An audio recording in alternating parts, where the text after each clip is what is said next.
নমস্কার বন্ধুরা, আজ সকালে ব্রেকফাস্টে রেখেছিলাম পায়েস আর মুড়ি। তা যথারীতি ছেলেকেও পায়েস মুড়ি খেতে দিলাম। সে তো কিছুতেই খাবে না, যেহেতু মিষ্টি পছন্দ করে না। তো তোমরাই বলো তো, শীতকালে পায়েস মুড়ি খেতে কত টেস্টি লাগে।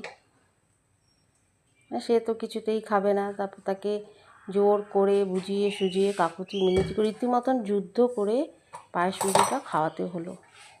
আমরাও তার সাথে খেলাম।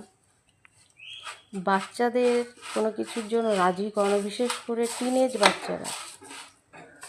বাচ্চাদের সঙ্গে কোনো কিছু নিয়ে ডিল করা একটা খুব চ্যালেঞ্জিং ব্যাপার।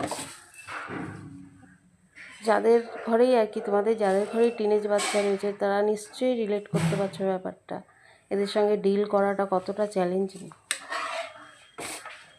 আমরাও খেলাম, তারপর ছেলে খেলো, ছেলের বাবা খেলো, আমি খেলাম, সকলে মিলেই খেলাম। এইভাবে মর্নিং ব্রেকফাস্টের ইতিকথা শেষ হলো। ভাবলাম তোমাদের সঙ্গে ব্যাপারটা শেয়ার করি, তাই তোমাদের সঙ্গে শেয়ার করলাম।